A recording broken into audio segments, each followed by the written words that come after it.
welcome back to the Mom Goals podcast. I am your host, Camry, and we have Miss Princess here, the co-host of Mom Goals. Before we get started, I just want to quickly introduce myself in case you do not know me or you're not familiar with me. My name is Camry. I go by Camry Monet. And I'm a wife and mama of 5. I'm the author and creator of the Mom Bible, which is a 12-week daily action planner designed for every kind of mama to help her get her life in order. And then I'm also a mom coach, and I'm also the founder of the Mom Village, which is a Christ-centered community for moms. So, welcome to Mom Goals and this podcast. I want to do another intro because I feel like if for the viewers who have never heard of Mom Goals, I want to give a quick description, real quick. Okay, so first of all, Mom Goals, this is a Christ-centered podcast as well. We are both women of God. We love us some Jesus. So when you come to this podcast, you're going to hear a lot about scripture. You're going to hear a lot about God. All of that. Okay, so just be ready, okay? But also, we are on a journey to becoming Mom Goals, and so we want to invite you to embark on that journey with us because we all have room to grow in various areas of our lives. So anyway, I'll stop talking and I'll go ahead and let Princess introduce herself. Well, hi, I'm Princess. I'm also a mom of 3 girls. I am a single mom. I help visionaries with the back ends of their businesses, and I also help women understand who they are in Christ so they can live in freedom without compromising in what they believe in. I love that. For some reason today, that hit different. I like that. Okay. All right, so today we're going to be talking about raising godly children in today's society. This is going to be a real interesting topic, I think, because if we just look outside, open our eyes, today's time, we can go so many directions with this. We sure can. It's a lot going on. Because it's like, how do you raise godly children in today's time? Like, everything is just out there. They go to school. They're faced with things. I had my daughter, she is in the 7th grade. And last year, she came and she was like, Mom, somebody asked me a really strange question and I didn't know how to answer it. And I was like, oh, what happened? And she was like, well, so I was in the cafeteria and these 2 boys came up to me and they were like, do you think we look good together? And she was like, what? And she just was kind of confused because she didn't realize that they were talking about them, like the 2 guys. And so what I mean is, even in that, and she was in 6th grade at that time. 6th grade, wow. So with that being said, and all the things in today's time, it's everywhere, and it's hard you can't shield them from seeing these things. Yeah. And I was shocked myself. I was like, what? 6th grade? We in 6th grade and y'all, already, first of all, why are y'all dating in the first place? Like, y'all too young to be trying to be having boyfriend, girlfriend, but we talking about boyfriend in the 6th grade. I'm glad I mentioned that the Christ-centered podcast. So anybody, because this we believe in the Bible over here, okay? We believe in the Word of God. So I had to throw that out. I had to put that little sidebar in real quick. Yeah. Just so don't get it twisted. There ain't really no argument because we know what scripture says as well as other stuff. So, yeah. But so for me, since I homeschooled for 6 years, I had the ability to shield my kids. I was able to shelter them from a lot. Yeah. Still, we when you go out to the grocery store, we go to amusement parks. There was actually one time that my son, we were on a ride at, where were we? I can't even remember where we were. But we were on a ride, and he saw 2 men in each other, just kissing. It was it was over the top. First of all, the way that they were going at it, I'm like, what? No couple. Like, it was just too much. Like they was getting ready to go to the next level. And I tried to distract him.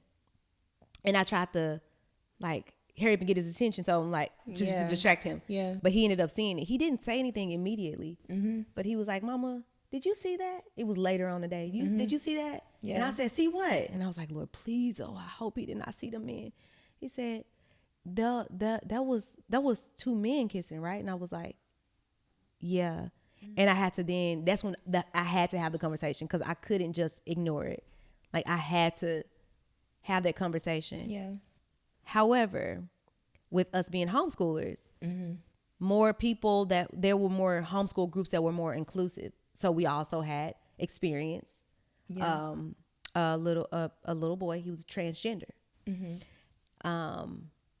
So anyway, okay, I'm getting too deep into it, but teaching them the word, I had to teach them what the word of God says, but then I also had to come back and teach them about being inclusive and not judging and not like, because I don't want my kids to be like, oh, we can't play with you because of this. Like you need to know what's right and wrong. Yeah.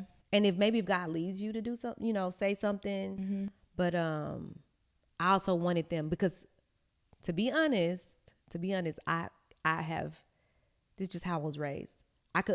I was always that judgmental person, and I would tell the kids, if we don't do this, and this is bad, and this is bad, and this is bad, and then they go out in public, and then they start being like mean, thinking that no, yeah, you can say no, but that's them, that's their lives.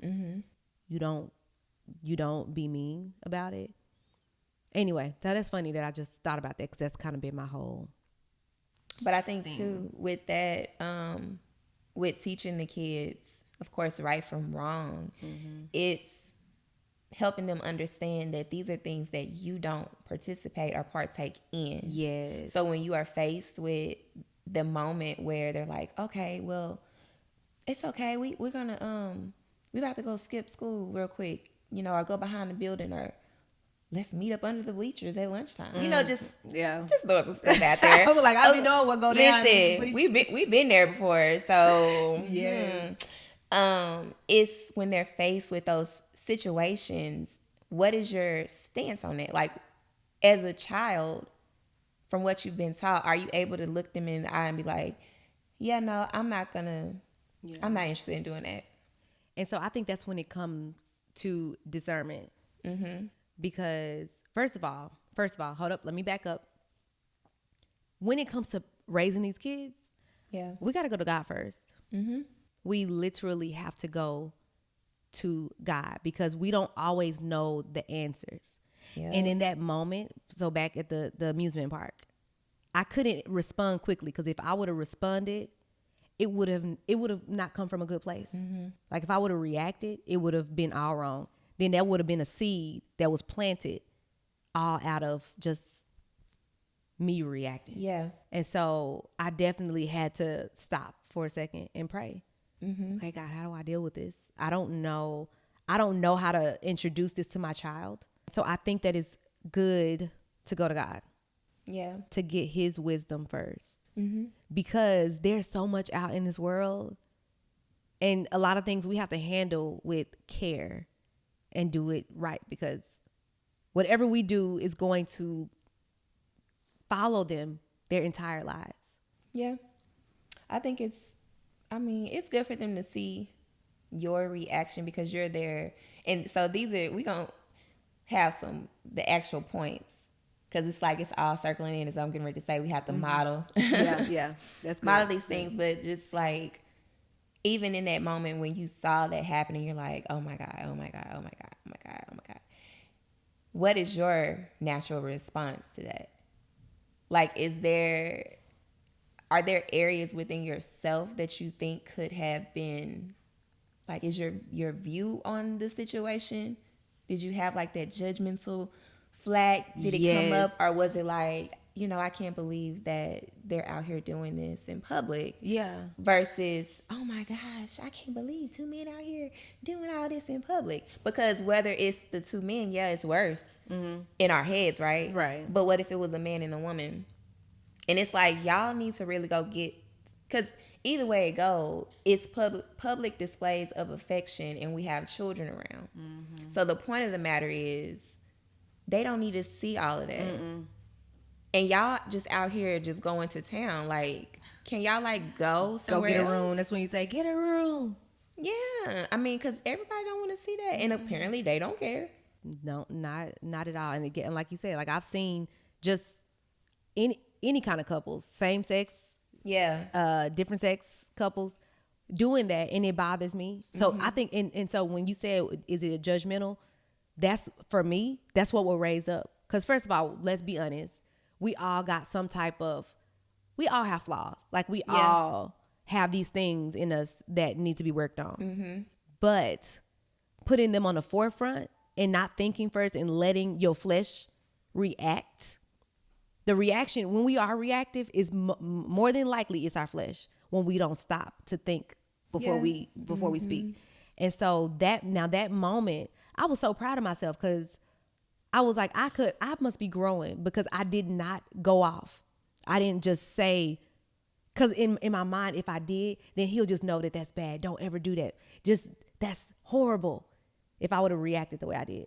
But, so it's modeling, really modeling what you want. Like, I don't want to put my, I don't think we should be wearing our shortcomings, our flaws on putting them, like wearing them as a costume. I didn't say that right. Not wearing them as a costume, but like, I'm not going to put that on the pedestal. I know I struggle in the area, but I'm going to be conscious of what I'm doing in front of my kids. Yeah. Like, just like, say if I had let me think. Say if I had an issue with, I'm going to just use cussing as an example. Now, I'm saved and I know it's wrong. Yeah. I'm not going to put that on display. It may be a struggle of mine, but am I going to just do that in front of the kids and just say it's okay? Like, no, I'm a be more conscious. And so I guess my point is just modeling how, as Christians, we are to live. Right. How we are to handle other people. How we are to, just how we encounter different people, different situations. We teaching them. Like, I was getting ready to bring up something, but I was like, no, let me wait. I definitely think that that's important because just, I know we're talking about our kids specifically, but people are watching us, especially if you mentor anybody, if you've got younger siblings, if you've got older siblings, if you got people that you're trying to bring to Christ, and you just got all kind of eyes on you. And when you put that badge on and you say, I'm a believer in Jesus Christ, I'm a Christian. Oh, okay, you are. We're gonna be looking at you to see, like, is this worth stepping into? Yes, that is. And so when I think about modeling, even in a different aspect, still for the children, but like there's so many instances I can bring up. Social media is real big at this point in life right now. So it's kind of hard to avoid it unless you just don't do social media. But either way, it's real easy for people to get in contact with you, is what I mean. And they may not always be nice. It may not always be a pleasant experience on social media. Yeah. So it's like when you're faced with those oppositions, when you're faced with people that don't believe the same way that you do, people that don't think anything is wrong with these things, how do you respond to that? And that's what I think needs to be talked about. I like to say, when you speak with grace. Yes, they may be totally out of line. But even if you in the grocery store and somebody just, I don't know, cut in front of you in the line or bump into you and don't say excuse me, or you were reaching for the last bag of Doritos and they came and just snatched them, what is your response? Yeah. Because even the babies could be in the basket, they could be with you watching, and they want to see, how do you handle situations like this? How should I handle? Because we can tell them one thing, but our actions have to align with that as well. Yes. You're not going to tell me, Princess, I need you to make sure that next time this happens, you do this. Mm-hmm. It's like, okay, but then just hypothetically speaking, I just to be happen to be with you. Yeah. The same situation happens. And what you told me to do is the opposite of what you do. Mm-hmm. So now I'm looking like, okay, so should I do what you told me to do, or should I do what you doing? Right. Because you showing me something different. Yes. And that's where the hypocritical stuff start coming in. And the kids, I mean, they watching all of that. They watching all of They it. watching, and if they bold enough, they're going to call you out. But Mama, mommy, did you? Mm-hmm. Did you? Okay, so I could have sworn yesterday you told us not to cuss, but when that lady cut you off in traffic, you said this. Make it practical. Come on.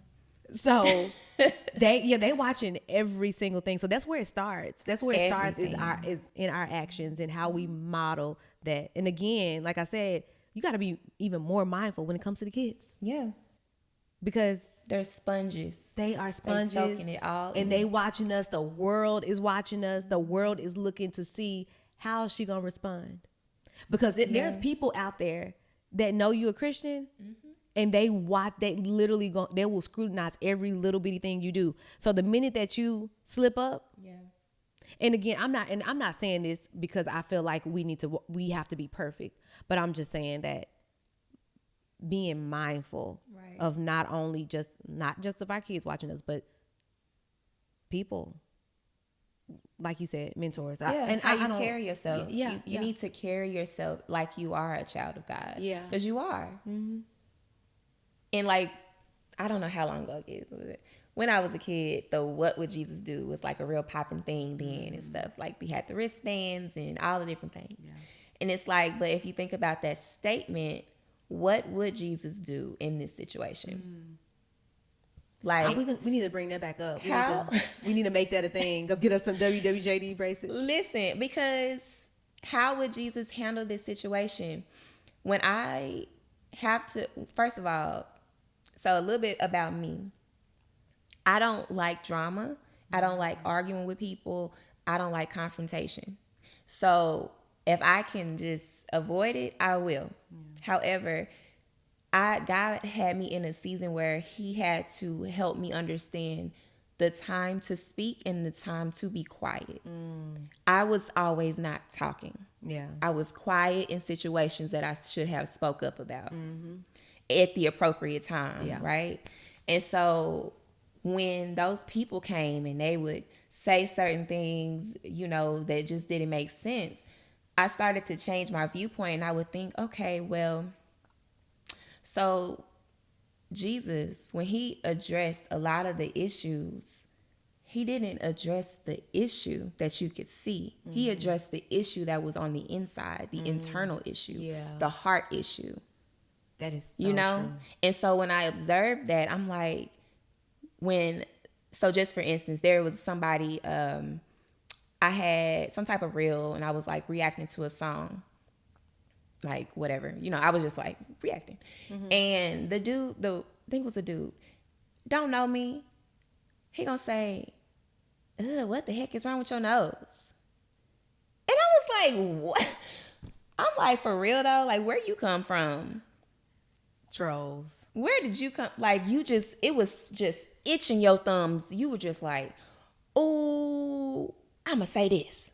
What's wrong with your nose? Like, and my response to them was with grace. But I addressed the issue. They didn't say anything back, and I actually went to check the profile, and it wasn't nothing popping over there. So I'm assuming that we just got people that be trolling for no reason, just to start some drama and some mess. But my response to him was, this is the way that God created me. It's not for you to like, but I pray that you are confident in the way that you look. Wow. That's have a great, be blessed. Yeah. Because that's the problem. You pointing out flaws in everybody else because there's something about you that you don't like. You probably don't like your own nose. So that's why you paying attention to everybody else's noses. Oh, I don't like mine. I want to, I want to do whatever. So now everywhere I go, I'm looking at everybody nose. Be like, y'all don't like how her nose look. No, I don't want my nose like that.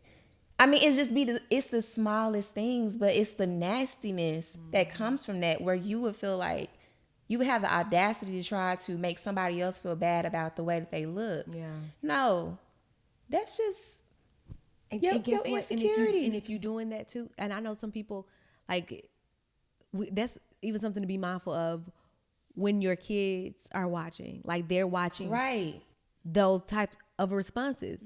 And they're watching if you are the person who points out parts of people's bodies and makes comments about them, even if it's not like an insult. But if you are always observing, like, oh, she sure is. Why is she so skinny? Or oh, she kind of chubby. Or I'm guilty. I can be. I'm not bad. I'm not bad. But there's like some things that just it take you off by surprise, and you be like, I'm trying. Like I'm trying. But in your mind, it's like, whoa, that's different. Like that's like wow, like dang, she is like real skinny. Like and because it's not normal. Or I mean, it could be the opposite. It could be someone that's really big, or just maybe a certain part of the body. It's just more different. accentuated than But and it's so noticeable. And so I can't, and I don't remember what the situation was, but I can't remember why. But something that I learned somehow, it was talking about why we don't comment on people's bodies and why you shouldn't comment on your kids' bodies. Yeah. And so I stopped doing it. I started trying to be mindful to say, okay, maybe you notice something, don't say it. Because what starts to happen is you start to get insecure about your own body. Yeah. And you start to look at stuff and then the same things the judgments that we would make or just the observations, then we start looking at ourselves. And then the kids will start getting self-conscious. And then something like at the time I had 4 kids. Cade, he was always a little heavier. I called him Chunky. That was his name since he was a baby because I called. Yeah. Anyway, it came from his daddy because I used to call his daddy that too. So I'm like, you just, you Chunky. Well, the kids started using that as an insult. With your chunky self. Chunky, and then so I had to tell, I even had to tell my mom because she would call Kai, she would call her fat because she was thick. She did it to me when I was a kid, right? But I was never overweight, but I was bigger than my twin sister. So she would call me when I was a kid or baby. Since I was a baby, I said since I was a baby, she would say, "Fat the water rat." She would call me fat the water rat, and I ate a lot. I always took all the food and stuff. I was always hungry. But in growing up, I internalized that as I'm fat. Yeah. And so even as an athlete in college, I would look in the mirror and all I could see was I was fat. I grew up, got married, had a baby. I'm looking in the mirror, I'm fat. Yeah. And I started to realize where those negative body image issues were coming from. It was stemming from the fact that I was called fat my whole life and there was nothing fat on me. I remember I got so skinny.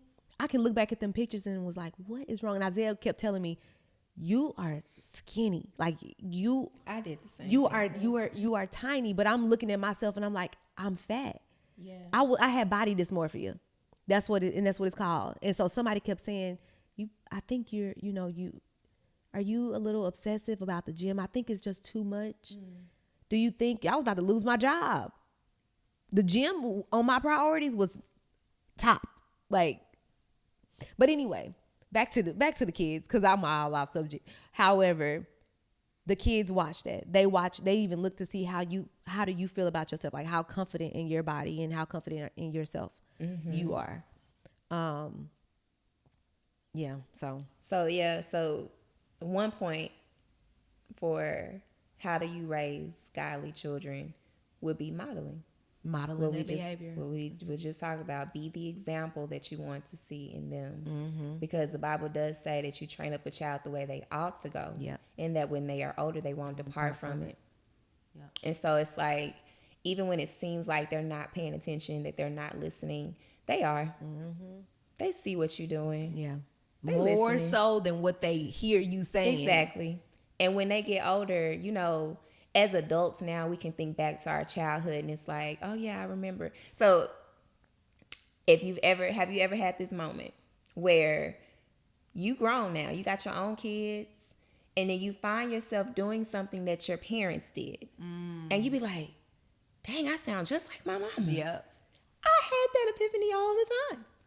I'm like, dang, is Monique coming up out of me or something? I'm like, literally sound just like my mama. And then I start thinking as a mama, because it's like, when she did this, it wasn't because she wanted to control me or make me do this or that. She genuinely cares about whatever that situation was. Because as a child, I'm thinking, it's okay, it's cool. Like, you don't know what you're talking about. I'm trying to ruin my she was life. like, Princess, I've been your age before.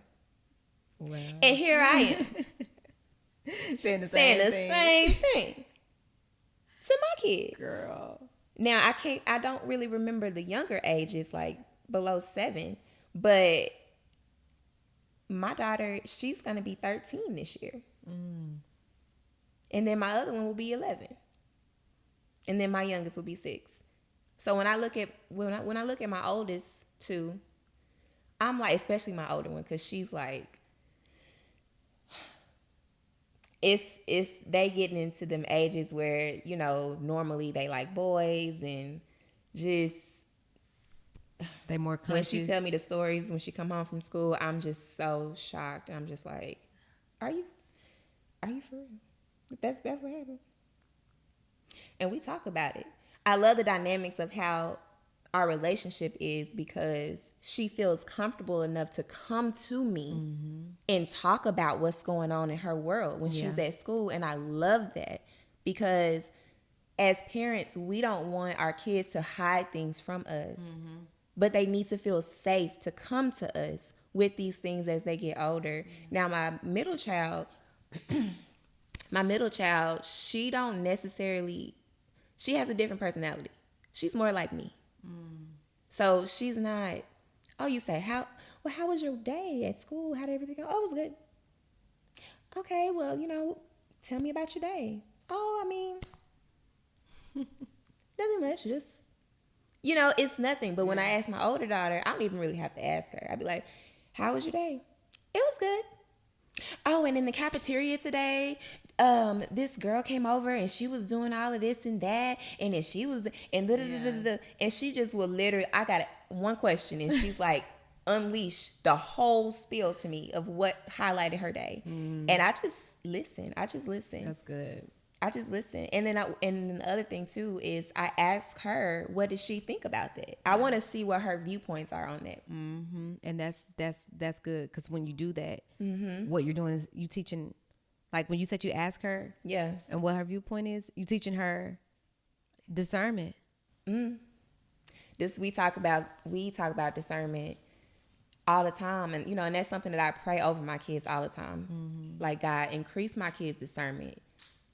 And the gift of discerning of spirits. Oh, yeah. We always talk about that, and we talk about situations where discernment would come up. Because I don't want them to be tricked or deceived. You know how little kids, they be always playing around and trying to trick people. Pranks and all of that stuff. Yeah. So they would do stuff like that, and we would talk about it. I'm like, that's lying. No, I was just playing. I'm like, yeah, but you never said that you was playing. Yeah. You let it fester on, and you just straight up lying. Right. But praying those things over your kids, because there's only so much that you can do as a parent. And that's where it goes back to seeking God for guidance, because I mean, just to be honest, there's so much going on out there in the world. It's kind of like, how in the world am I going to raise my child to be godly when they have so much influence out there? They go to school. It's unavoidable. They go to school where, people are openly, proud to be in the same-sex relationships. You go to school and kids are cussing like sailors. Even in elementary school, these kids are cussing. Yeah. You go to school and people are, just putting on, just for lack of better words, bad. Just slapping, doing all kind of stuff, fighting, people getting into it. And these are the same things that happened when we were in school as well, but now they're the ones in the seat. Yes, and I have so many stories of all the stuff that I experienced and I was exposed to at school, so I can only imagine. I firmly believe, from what I see, that things are happening sooner each generation. Oh yeah. So what you was exposed to in middle school is probably what your child has already been exposed to in elementary. Yep. We got to think about who's raising the kids that your kids is with. They around who? They mama, daddy, cousin, uncles, whoever. Yeah. And now they bringing that same behavior back to school, which goes back into how you model and you live your life is a good representation for your children, because they gonna act just like you. If you wondering, well, I don't understand why my kid is at school cussing. What makes him think or she think that it's okay to cuss the teacher out? What makes you think that it's okay to do this? Well, let's do a little self-examination here. Maybe it didn't come from you, but maybe it's a show that they're watching on TV. Maybe it's their cousin. Every time their cousin come over, they always got a mouthful of cuss words and foul language. They soak up like a sponge, and then they think it's okay. They go to school and they're around other kids that cuss. I don't remember, I think it was maybe in 7th or 8th grade. It had to have been. It could have been 5th, I don't know. One of them grades. Where all of my friends and everybody in school, they started developing this slang language, and they would cuss. Yeah. Like it ain't nothing. So I called myself. My parents did not cuss. Yeah. I was not raised around it. Okay. It wasn't in my daily vocabulary. I didn't hear it all the time. So I called myself wanting to fit in. I was like, oh, okay, well, I'm gonna say some words and stuff. And somebody said, Princess, you trying a little bit too hard. Like, you don't sound right, cause like you saying the words too hard. Right. And I was like, what? That ain't me. And so that became my language. And then when I came around my parents, I would automatically filter my words. I remember saying something to my mom, and I remember the instance. It was like a very large dog outside, and I think we were driving. And I was like, oh, mama, look at that big dog. Look at that big dog.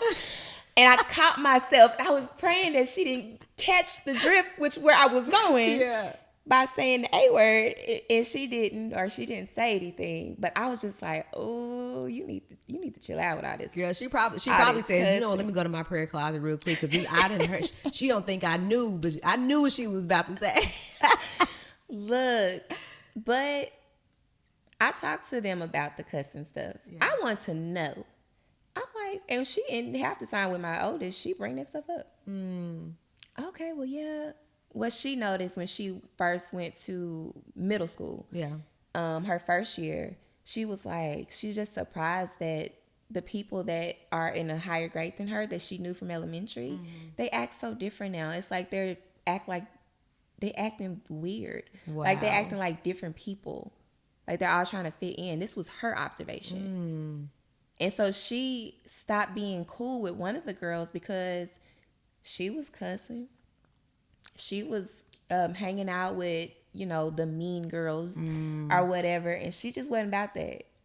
And so they stopped really kicking it like that. Yeah. It's not that I don't like you, but that's what her choice was. And I'm just like, okay. That's good. I must be doing something right. You been praying about that? Because the fruit is evident. And so the good thing is that I see that I am being a good example.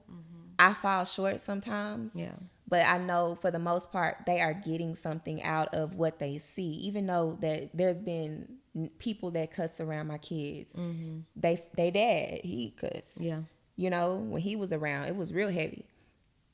My nieces and my nephew, they cuss. I tell them all the time, y'all chill out with all that cussing. Yeah. Around the kids. Can we put something else on the TV? Right. We got kids in here. We don't need to be seeing all this sexualized scenes and stuff. They understand. Yeah.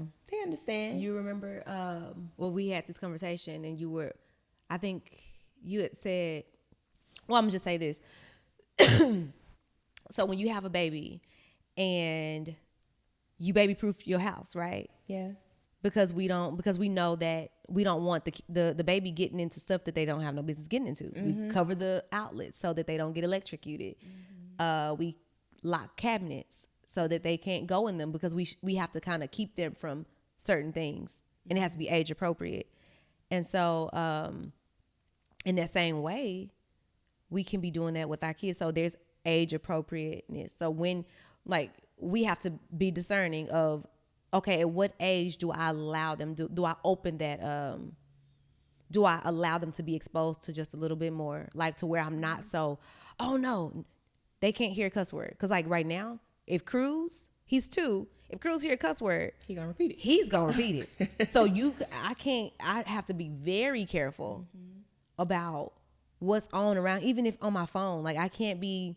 And thank God I don't have a whole lot of cussing stuff. But sometimes, you scrolling on Facebook, Instagram. Oh, girl. And it'd be stuff coming up on those reels. I'd be like, oh, let me. That's what I be doing. And I don't want to hear it myself. Exactly. Regardless of whether the kids are here or not. But I know if Cruz hear it, he going to school. Everybody, because he speaks well for a 2-year-old. So he going to say whatever he hears. Yeah. But now as far as my older kids, they hear a cuss word. They know. They know. However, though, I'm gonna say this: I do have one that is dabbling he's in the world of I already gave it away. See, I try not to be putting my kids' business out there. I feel like I'm the parent who I believe like I need to respect their privacy. Yeah, because they didn't ask for mama to be an influencer. So I'm gonna have to tell them like, hey, Kate, I did say this, but I'm gonna have to just talk to him because now I feel a little bad. But anyway, it don't matter. He'll be all right. He's like I believe he's a cuss. He's cussing, like he's cussing, and he ain't get it from here.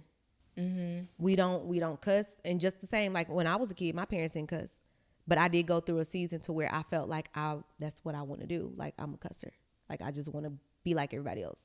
I want to see what it feels like to say a cuss word. I remember when I said my first cuss word, it was so heavy and strong. It was just like too. Kevin Hart. It was so silly. My mama told me to tell you. Yep, that's what it was. Yes, that's what it felt and like. You want me to say all of it? You want me to say the cuss words too? And it was so forced. It never just came out like naturally. It was so forced. But I have to guide him in this season. I have to continue to model it. Because what if I slip up and say a cuss word? Then he gonna say, oh yeah, okay, so what I'm doing is normal. This is right. Because mama said this. But I'm having to teach him, really like reaffirm when he comes in this house, like you are a man of God. Yeah. Now I know you're getting older, and you know that when you're not in front of mama and daddy, that you feel like you can do whatever. But you know who you are, and I know who you need to understand who God has called you to be. And then also teaching him discernment, because he's been a homeschool kid his whole life. His first year in school, everybody doing this. Like his teacher called me, and she was like, he was saying hard cuss words.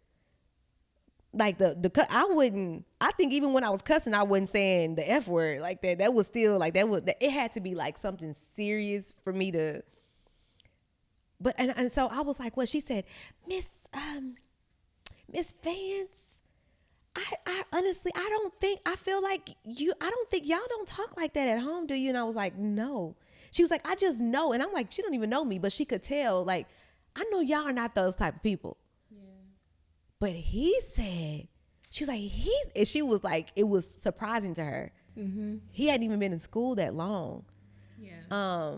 And so we had to talk to him, and me and Isaiah constantly talking to him, like, okay, you understand. And even when we not watching, like God is always watching. But what I'm trying to get to is I'm learning to teach him discernment, like to model that, what that look like. So he has a phone and he's texting. He was texting Sunday. So I serve at church for the second service. He didn't want to sit in service for a second time, so I let him go and sit like in the little in one of the foyers. I decided to go check on him because I'm like, just because you're in church, you know, stuff go down in church. I didn't when I was a kid. So I'm not just gonna just let you do anything. So I went, checked on him. Yeah. I sneak up on him because I was playing, just to play with him. I was like, boo. But then I looked in his phone and I was like, and every time I see him texting, in my mind, I'm like, oh, who are you texting? Because he kind of jumped a little bit. Who are you texting? Yeah. And he was like, whatever the little girl name is. And so I was like, let me see the phone. I see the phone. I look at the phone. And it's a picture of another girl. And she's saying, this girl is ugly, right? My boyfriend broke up with me for her. And she's trying to get Kay to agree that the girl's ugly, and they trashing another girl, to trash talk another girl. And I was just looking at the conversation and the nature of all the conversations. And I said, okay, so this is somebody you call a friend? He was like, well, yeah, I met her through so-and-so. Okay, so Kay, who are you? And every time before we start, before I go, because I'm not going to just say, you don't need to be doing this. I said, who are you? And I ask every situation, who are you? I keep repeating myself. But his response is supposed to be, I'm a man of God. So he can remind himself. Yeah. So I said, okay, you a man of God? You sure? Yes, mama, I'm sure I am. I'm a man of God. Okay, so would a man of God be talking about another girl in this way? Let him answer. Like, I ain't telling him, don't you be talking, asking him those questions. Yeah. Should you be talking to this girl in this manner? Mm-hmm. Would you, if it was your sister, would you like somebody talking bad about your sister in that way? Mm-hmm. And so I just asked him these questions and I let him answer to make him think, so that then he can make the decision for himself to say, you know what, this is wrong. Like, maybe in the moment it didn't feel wrong. Maybe you got caught up in doing something stupid. But when I frame it that way, I let him make his own decisions. Again, these are age appropriate. I'm not gonna tell Cruz, who are you? Are you a man of God? Cruz doing something, you say, stop. Don't do that. But as they get older, you start helping them to think for themselves. Because I feel like if we control them so much, then we're not teaching them to discern. Like, we're just saying, hey, you don't do this because I said don't do it. And it don't matter what. They say, why? Because I said so. That's not teaching them anything. That's just teaching them to obey what mama says. But they should be saying, no, who am I? Who has God called me to be? And how do I navigate these situations? Like, how do I go about all these situations that happen day by day? No, we can help them, hold their hand and guide them. So that's why I was saying, I like how you said Paris. She tells you about her day. Because then when these situations come up and you say, okay, well, what did you think about that? Yeah, it's been some real crazy situations. Yeah, because girl, these kids they a mess. About fighting and stuff, and I'm like, so you think the girl gonna try to fight you? She was like, literally, she was like, for what? Like, she don't have no reason to be fighting me. Like, she was like, no, like, I'm not gonna fight you, like, over this. We just talk it out. Because I just want to know, like, for me, it sounds like the little girl is a little bit drama seeking, and that she wants attention, and she is ready to fight when she can't have her way. And so, because of the situation, I wanted to know what her thoughts were on it, and I wanted to introduce the question, what would you do if she tried to fight you? Yeah. Because that's kind of where it sounded like it was going. But I also think that with all the things that we've said already, transparency is another big point, because your kids need to see you being transparent and real with them. even being open and honest about your own self when you were their age. Yep. Or even now as an adult, when people can like relate to you and see the realness and you not putting up a facade, like you ain't never said no cuss word, for example, Right. or you ain't never did nothing you wasn't supposed to do, like you was just a perfect child, you ain't never got a whooping. You know, just I didn't do stuff like that when I was a kid. I tell them all the time, like, listen, I didn't fight in school. I got in one fight outside of fighting with my little brother my whole life. And that was like in between the 5th and 7th grade. Yeah. What? What happened? And I told him what happened. And then I told him what my mama made me do. And what was that? And what she made me do. I got in a fight with the girl on the bus. And at that moment, she called me. I don't know what happened. It was so long ago, but I remember bits and pieces, of course. She called me a bald-head scallywag. Dang. Knowing good and well I wasn't bald-head. Have you ever? I don't think you. Because, you know, I don't know what Like, she gonna you know, say I this. got hair, so I don't even. But the point of the matter is, I was looking at her like, you got the nerve Girl. to say that. And it's like, I get in a moment where I'm like, my mind is like, slap her. And then I get in my mind and I'm like, once I get in that groove, I'm like, I'm about to do it. I'm about to do it. I'm about to do it. And once I do it, ain't no turning back. I'm not about to say, pop. All right, I'm done. I was just playing. Like, nah, we in it for real. That's me. No, we ain't playing. And we just started going. We just started going on the bus. And guess what? I went home. I got off the bus. Her big sister was in the yard, standing there, looking at her sister like, what happened? And then they started yelling down the street like, oh, yeah, da, da, da, da, da. And I just walked my little own self down the street. Mama found out what happened. Got a whooping. After the whooping, she said, did you win? I said, yeah. They said it was a tie. And she was like, oh, okay. Okay. My mama was a fighter. Wow. When she was growing up as well. But you know what she made me do? Walk my little happy behind back down apologize. that street, ring that doorbell, and apologize. And I was like, I cannot believe you making me go down the street and apologize. Go down the street and apologize. You hit her first. You the one started that. And so when I talk to my children, even when they dealing with each other, it's the perfect time to help them see how to act with people. Because if you can't treat your own family right, we all can be guilty of treating the people that's closest to us the worst. And we give the people that's not close to us, like our friends and strangers, the best side of us. Yeah. How flipped is that? That is so true. And so when I see them arguing back and forth and they want to hit each other and all this different stuff, perfect opportunity to bring correction to the situation. You don't talk to her like that. You don't. Yeah. We talk to each other with love. Don't put your hands on her. I don't care how mad she made you. You don't hit her. Yeah. We teach our kids, I don't know about what your child's motto is, Yeah. but it's just a whole thing growing up that some people are conflicted with, and they like, I don't care how safe you hit me, we gonna fight. That was like my thing in my head, and then parents would be like, if somebody hits you, you hit them back. I mean, it's a little. It's something to talk about because people have different viewpoints, especially being Christians and things. And so that was my mindset when I was in school. I did not get in fight, but I did not start fights nor provoke anybody to anger to fight me. Yeah. And as a matter of fact, when somebody approached me with drama, I wanted to know why. I'm like, how about you find out what the problem is first? Because what I'm not about to do is fight you because you think I want your boyfriend when really he want me. I'm not about to fight you over no dude. Are you crazy? And these are the conversations that I'm having with my kids. Yeah. Paris is at the age right now where she has the same thing. Yeah. Little boy's liking her, but the girl like him, but he like her.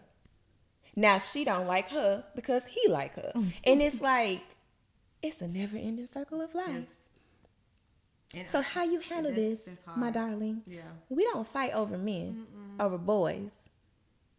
Don't do that. Please don't. Especially, Don't be that girl. Especially if that's some, just having these open, transparent conversations, because they need to get that realness side of you. They friends gonna tell them everything that they think they want to hear. They think they know what they talking about, but they don't. They done said some crazy stuff that makes absolutely no sense at all. And so I'm like, listen, before you listen to your friends, I'm gonna tell you what the real is. So you'll be the one to go back and share what the actual truth is when they bring that stuff up. Yeah. Yeah. So, girl, they got so. I mean, they have a lot to go through. When I think about all of the things that they have to go through, I'm just like, man. Yeah. And we got to guide them through all of it. Mm-hmm. But it's keeping that relationship intact. Yeah. Like, we need to be fostering a relationship with our kids to where they are comfortable and they trust our opinion. They trust our perspective. Yeah. Because when they don't, they're going to be going through some stuff on their own and with their friends who are just ignorant. Like you said, they can't tell us. They cannot guide our kids. Mm-hmm. They only know what a 12-year-old, they have a 12-year-old mindset. Right. And what their big cousin told you. Right. They big cousin, oh yeah, she said no. No, you need to know what's real when it comes to sex, when it comes to just like what we see on TV, because it's around us. Like they look at TV. Mm-hmm. So when it comes to sex, it's like, okay, so let me tell you, my kids, okay, no, not all of them. I have a book and I tell people about it all the time. It's 7 biblical lessons. We already had the sex talks. Oh yeah, then you need to get. Oh yeah, but that book is especially with now especially Paris and Peyton. It'll be good. It'll be something good for them to go over. But the book is designed for you to introduce sex to your kids around 6 years old. Because what they're saying is that sex is being introduced to our kids younger and younger, and you do not want their first encounter with sex to be from another child, from pornography, kids at school showing stuff on their phone or getting into, like, I guess, like getting stuff from the computer. Yeah. Because at my kids' school, they were able to get on TikTok at school. Mm-hmm. And I'm like, how did this happen? This I didn't send him to school with a phone. How he getting on TikTok on the school computers? Like, that's crazy. And YouTube. Mm-hmm. Well, yeah, that's not unblocked. They look at YouTube. Yeah, I don't like that because there's so much stuff on YouTube. Mm-hmm. I don't think it's full out like pornography, but it's close, very close, and it's entry into pornography. But so what was I saying? Well, you were talking about the book. Okay, the book. Yeah. It is a lot. So it's a little uncomfortable for me. It's called the 7. What is it called? 7 biblical. Babe, can you go get the book? It's called 7 biblical lessons on 7 lessons on biblical sexuality. The Talk. That's what it's called. Mm-hmm. The Talk. The Talk. 7 lessons on biblical sexuality. So I was like, oh, okay, so this will be like entry level. Like, this is good. Starts at 6 years old. I was reading the book. They were learning about all the body parts.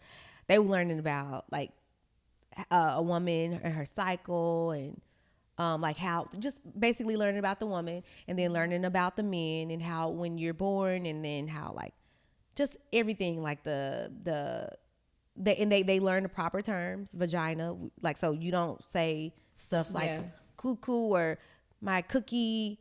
No, it's a vagina. No, that's a penis.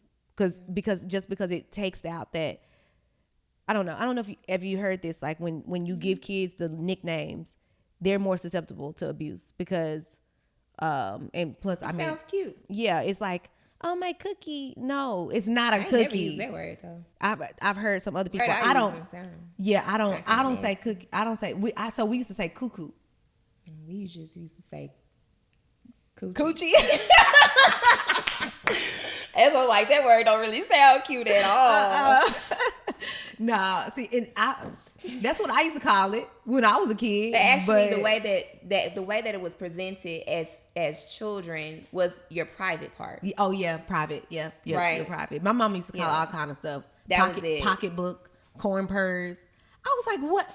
And it sometimes she still says it and it bothers me. And I'm like, What is that? And why are you calling it a pocketbook? Clean your pocketbook. What? Let's move on. Because the thought, the image. It sounds. It honestly, it just sounds weird. like we putting a change in the. Yeah, it's just so weird.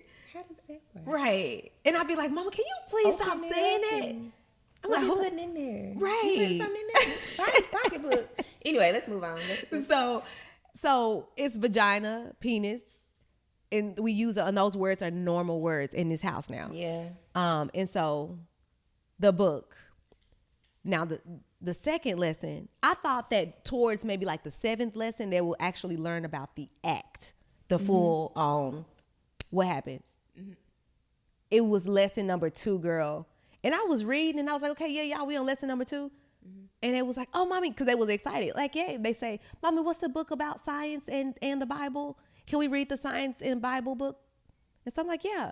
So I'm looking at it first. And I'm like, and actually Kai got a hold of the book. She was reading at an early age. So when I got the book, I left it on a couch.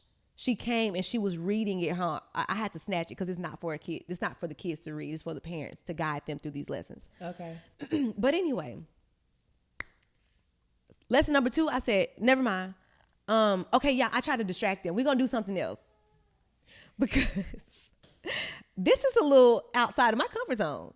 Listen. But guess what? When Cade, before he went to Germany, so now he's getting older. Yeah. He's getting more exposed. Now when he leaves my house, because he has for those that don't know, my son is from a previous relationship. So he has to leave. I don't even know where I'm looking. But he has to leave this household. And they don't live the same way. Like he has more access to things that he doesn't have access to here.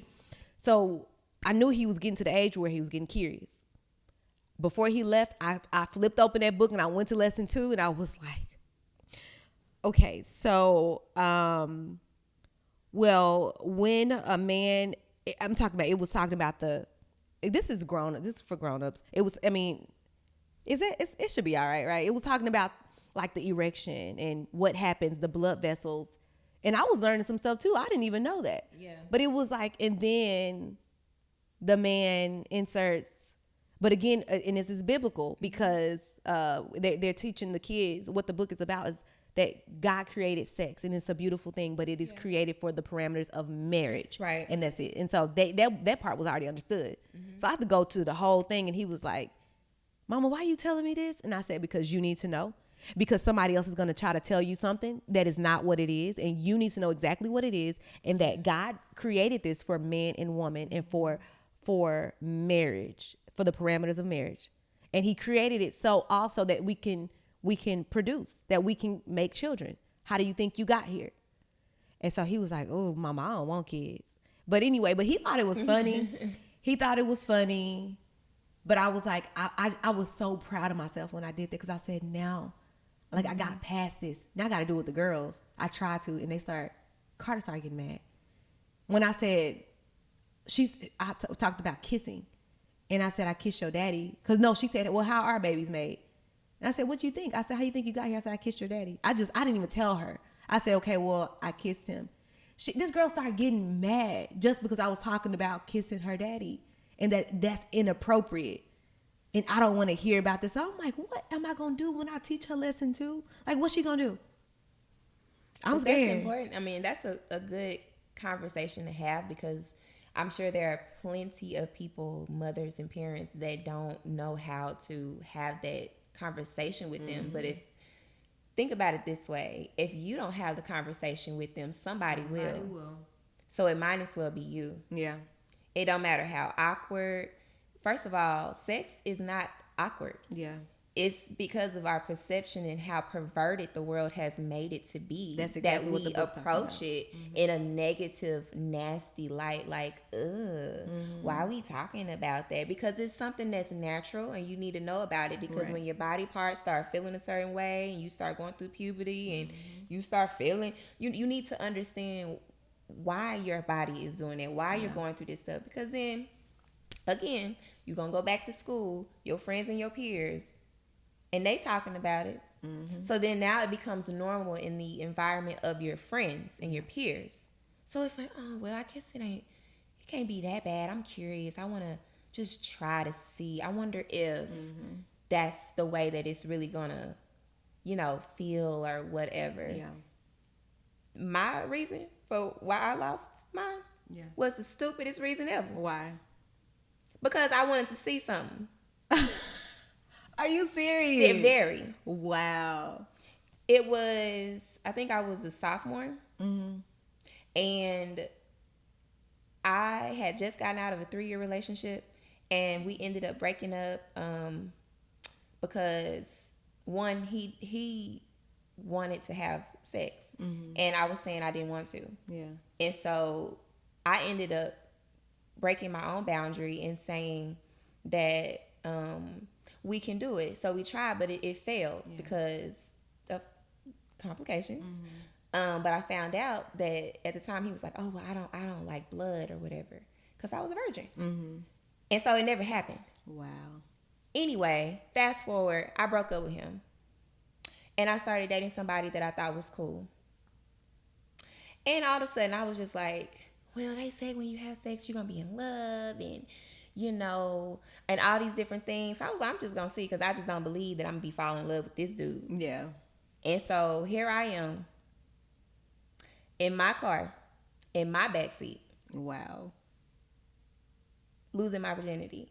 Worst experience ever in life. Do not recommend. It was so horrible. 0 stars. And so because of that moment right there, my view on sex has been perverted. Mm-hmm. Because now I associate sex with pain. Yeah. I didn't understand how all of that works. And clearly he didn't either because, like I said, it was painful. It was very painful. Not because I was a virgin. Because it was painful. It was dry like the Sierra Desert. It's so.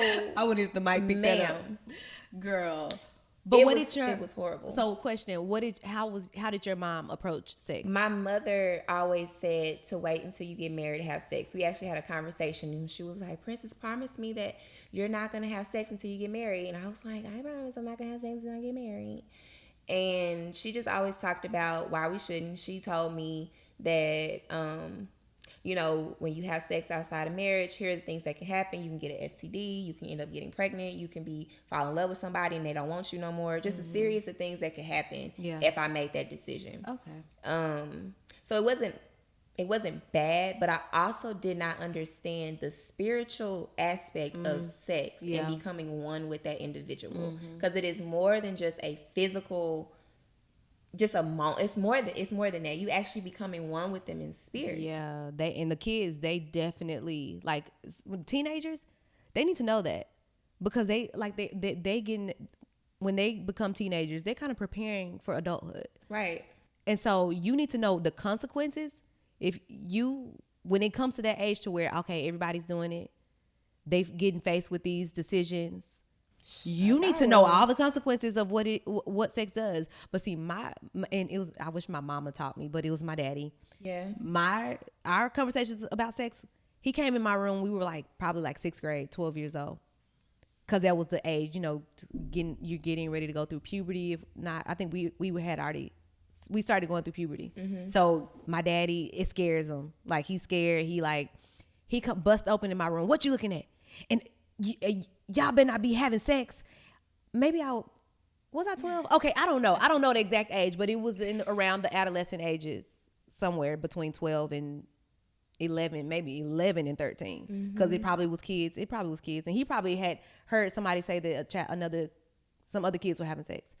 So he was like, you better not be having sex, because if you do, all you're gonna be is a piece of meat, and then you're gonna be a single mother, and your life is gonna be horrible. That was just trying to scare you. That was a sex talk just scaring me. And I was like, okay. And sometimes if it came up in his mind, again, and that was him reacting. I honestly don't think that he went to talk to God and got wisdom on how to go about the sex talk. He was speaking out of fear. Yeah. Not out of, I want to guide them through this. Mm-hmm. And honestly, that's hard. I mean, he a man. So he's only looking from the viewpoint of a man. I know because I'm a man, and they just gonna look at you. They just gonna use you. They ain't nobody gonna love you. And so in my mind, I was like, so you telling me that if whoever wants to have sex with me, that means that they don't love me, or that, it was just it confused me. And so even when I did have a boyfriend and we were in love, we thought, we had that little puppy love, like high school sweetheart, whatever. I started thinking, okay, well, so when I started seeing the discrepancy, no, this boy he actually does care about me. He really likes me. Mm-hmm. He ain't used me. We've been together for years. So now what? Then what's the argument? So I started to see different stuff. But again, let me go back to what he said. It was reactive. It was out of fear. It was fear-based. Mm-hmm. And so I wanted to make sure that I didn't do that to my kids. Yes, the idea of my kids growing up and wanting to have sex, that scares the crap out of me. And then that they are able to get pregnant or get somebody else pregnant. And I'm just like, oh, Lord Jesus, please, you're going to have to guide me, because I understand what my daddy was doing all that. Don't let him be really into it. Oh, you going to hell. You have sex before you get married. Oh, you go to hell. You going to get STD. You going to get pregnant. Your life going to be horrible. You going to be living in a little shack. Now look. And I became a single mother in college. Mm-hmm. And it was hard for me to even go back to God, because I felt so much shame. Because I messed up. I did what my daddy told me not to do. I had sex. Went to college on a scholarship. Mm-hmm. Had sex. Had a baby. Not with the daddy. But also, so to like add to what you're saying, as parents, of course it is important to have a 2-person household, the mom and the father, mm-hmm. right? Husband and the wife. The father his job is to love his wife like Christ loved the church, but his job is also to teach his kids how to love. Yes. By loving them as well. And so when you correct out of love and you set them down and talk like, listen, you are beautiful. Mm-hmm. You are gorgeous. Don't let anybody tell you anything different. Yeah. Now, my dad didn't sit me down and say that. My mom did, though. Mm-hmm. She would always tell me, Princess, she would say those things. You are beautiful. You are so pretty. You know that? Oh my gosh. And she would just give me that, because what I saw my best friend at that time, she wasn't getting that. Her situation was so hurtful because she didn't have her parents. They both were gone. They passed. So she had to stay with relatives. And the negativity that was given was putting her down. You ugly. Look at all them pimples on your face. So when she went to school and she started getting attention from these boys, especially when we got in high school. Oh, you think I look good? Mm-hmm. Now you all open. Now you willing to give it away. And next thing you know, she's like, yeah, I lost my virginity. I'm like, you did? I was still a virgin. She was like, yep. Not long after that, she had something with somebody else. Oh my and goodness. The count just kept going up. Not to put her business out there like that, but for the example of the 2 situations, it's like the way that you train up your kids, the way that you treat them and help them see themselves is very important. Yeah. So you may be afraid that your kid may make the wrong decision or choice. Mm-hmm. But we can't shield them from that. Mm-hmm. What we can do is empower them and instill in them what the truth is. So when they get out there, when a guy approaches me, he's like, oh, you're so beautiful. You're gorgeous. Thank you. Right. I know. I appreciate that. Not to sound conceited or anything, but it's like, thank you for telling me something that I already know. So when the guys at school, oh, dang, you fine. And that's what's up. Thank you, bro. Right. You know. I know. No, I'm just playing. But for real, like, I know because you should know. You should know that you look good. That doesn't flatter me. That shouldn't, okay, you fine, and now you give me all this attention. That means I got to open up my legs. Mm-hmm. No. Yeah, because now you looking for people. Oh, he thinks I look good. Maybe I should. No, but it's just missing that validation. When you have girls, I mean, I can't speak too much on the guys because I have girls, but it's like it's important for them to have that level of confidence within themselves so that they're not seeking it when they go to school, when they get around their peers and the other people. They need to know that they already are worth it. Like they're already worth it. Mm-hmm. They're already. You don't have to give yourself, like, this is a precious thing that you have to just give it away to anybody because you think that you like this boy for the moment. You think about it in the context of what is nasty about it is that you are allowing somebody to enter into your personal space, into your body. You don't know what they've been doing with themselves. Right. And you just putting yourself out there. That's nasty. Yeah. When you think about it, like, you just out here having sex with all these multiple people. You don't know who they've been messing with. You should look at yourself as a temple, because that's what we are. Yeah. Not You just need to for know anybody that else. what you have is precious, and it shouldn't just be given to just anybody. Yeah. And when your kids have an understanding of that, especially the young ladies, it's not a guarantee that they're going to save themselves for marriage. Yeah. But that's where the Holy Spirit comes in. That's where you go back and seek God. God will put you up on game to tell you what's going on. Mm-hmm. Like, hey, princess, I need you to you need to go spend more time with your daughter, with that one specifically. Mm-hmm. Because he knows something's going on. And because of the lack of, maybe in a season, I'm not able to give her that much attention, whatever it is. Yeah. God will guide me. Go and do this. I have no idea why. I just got it in my spirit. Like, okay, play some board games with her. You can't connect with her, my middle child, because she don't talk a lot to me. Mm-hmm. It's hard to kind of get in her world. She's so quiet. Yeah. To me. My other daughter, she's talkative. So it's not as hard. Yeah. But when I'm dealing with somebody that's like me, it's hard to get in. So how do we get in? What does she like to do? What does she mention? Maybe you should teach her something. Let's play cards. She loves playing cards. Wow. Taught her how to play speed. Just bonding and spending that time together. It's like, yeah, you want to play speed? Yeah. Okay, let's do it. Mm-hmm. We may not even be talking while we're playing speed. We may not be talking about nothing deep, but it's just a point that I want to make a point to connect with her so that she doesn't grow up and feel like, oh, well, my mama, my mom was nice, and yeah, I kind of feel like she liked Paris better than me. Not saying that that's what she says, but the dynamics of my older daughter's relationship and me can't seem that way. Yeah, because from their perspective, it's just easier. They don't. Yeah, because then easier. She'll look and be like, "Well, I see them talking," even though she doesn't. But to her, it could, if the effort is not put into it, it's like she'll look at that like I'm the victim now. Yeah. If it's not intentional. So anyway, that's good though, and it's good. And it goes back again to the relationship. When we raising our kids, godly children, when we're raising our children up into the way of raising them up into the way that they need to go, right? The training a child into the way. I don't know why I butcher this. Train up a child the way they ought to go. The way they ought to go. And when when they're old, they won't depart from it. Okay, so when you train up the child, that connection is important. We cannot be training. How can we train up a child if we're not connected to them? Like, we need to have that connection is what I'm saying. The connection. And this is like a little parent cheat code, like a hack that I always say. I learned it from all of my parenting books.